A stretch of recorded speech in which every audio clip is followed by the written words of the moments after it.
Dati kasi ako po'y taga SM. Sales clerk ako doon. Kumbaga, 4 na taon.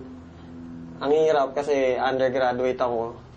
Okay, kumbaga sabi ko, nung hindi ako natapos ng pag-aaral, hindi naman pwedeng tatambay lang ako.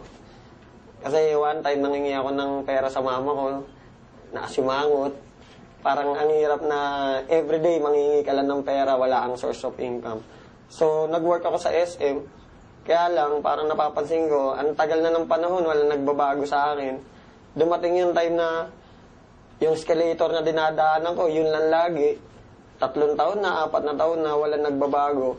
So, naghanap ako ng paraan, kumbaga paano magbago yung buhay ko. Naimbita ako ng kaibigan ko, si Philip J. Una, hindi ako naniniwala sa kanya. Ang tagal niya ako iniimbita, pero wala kasi sa SM, syempre, 8 oras ka nakatayo. Kumbaga, pag day off ko, nagsisinungaling na lang ako, kunwari may lakad ako para hindi ako makapunta sa kanya.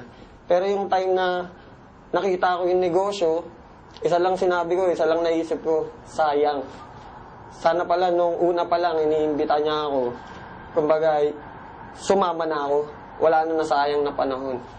Kasi may nangyari sa akin, kaya ako kailangan pa ng dahilan para sumama ako sa kanya. Kasi last year, okay, nagka-baby ako.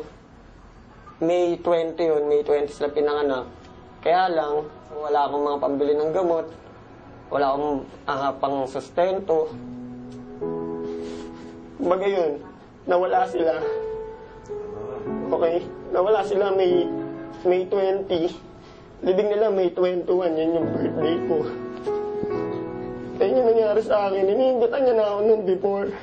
Hindi ako sumasama. Pero nung nangyari yun, nawala yung 2 kong anak, kambal yun. Sabi ko, hindi pwedeng maulit yan sa akin kasi sabi ko nga magulang mo mag-abroad, masakit para sa'yo, di ba? Anak mo pa kaya, ilibing mo sa araw ng kaarawan mo. Sobrang sakit. Sobrang pag naalala ko yun. Isa lang na sabi ko, buti na lang ngayon, kaya ko na.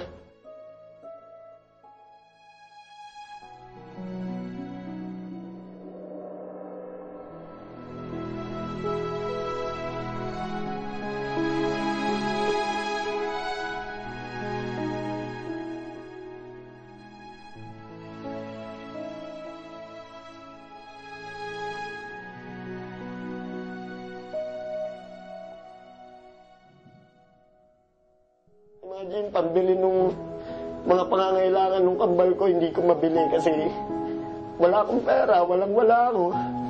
Kaya ngayon, nandito ako. Sabi ko, hindi na mauulit yun.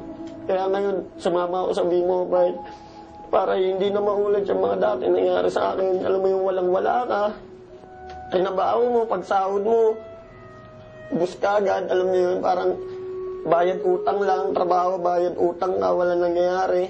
Kaya nung dumating yung nangyari sa akin na yun, sobrang sakit. Parang wala akong magawa. Sinabi sa akin ng mga doktor, wala daw pag-asa kasi 16.5 months, pero hindi naman ganun eh. Sinabi lang nila yun para wag ako masaktan. Ngayon, masasabi ko, umikot talaga yung buhay ko. Bawat minuto ng oras ko, bawat segundo, masasabi ko may kwenta na, may sense na. Okay, sa financial, napakalaki. Nabibili ko na yung mga gusto ko. Bata pa ako, naisip ko, ba't ang daming kotse, nakasakay ka sa bus? Ang daming sasakyan, pero bakit pamilya namin wala? Okay, so ngayon, dito sa V-Mobile, kayang-kaya na. Kumbaga, magbibilang ka lang ng ilang buwan. Gusto mo ulit bumili, kayang-kaya mo. Actually, sa buong pamilya ko, natutulungan ko na sila. Dati, mama ko manghiram lang sa akin ng 200. Bukas, sisingilin ko na. Kasi wala ka ng panggastos. Ngayon, bigyan mo 1,000, 2,000, wala na eh. Hindi mo na iisipin kasi laging papasok na yung income sa'yo. Yung father ko, sumali siya nung nakabili na ako ng kotse. Siyempre, mga tao, pati mga kaibigan ko, nung nakabili na ako ng kotse, doon na sila nagsisalian. Kaya lang, sumali nga sila, pero ang problema, yung time. Sana kung nagsisimula pa lang ako, naniwala na sila sa akin, di sana kasabay ko sila ngayon. Mga tao kasi, mga Pilipino, to see is to believe. Actually, magulang ko, ganun din eh. Nung sinabi ko sa kanila yung negosyo, inintay pa nila na magka-resulta ako. Ayaw pa nga ako pag-resignin ng mama ko sa SM kasi sayang daw yung 13th month. Ma-advise ko lang, magtiwala ka. Kasi yun lang naman ginawa ko. Nagtiwala lang talaga ako. Unang-una kasi pwede mo isipin na imposible. Pwede mo isipin na walang mangyayari sa'yo dito. Pero once na inisip mo yun, talagang wala. Isipin mo lang na kaya mo. Magtiwala ka sa mga taong nakapaligid sa'yo.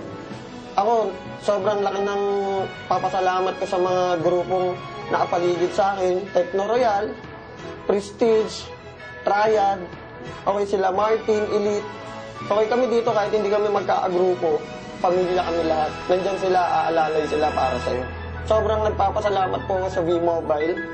Kasi sa totoo lang, nung pag nagdadrive po ako ng kotse, ako lang isa iniisip ko, paano kaya kung wala ako sa V-Mobile?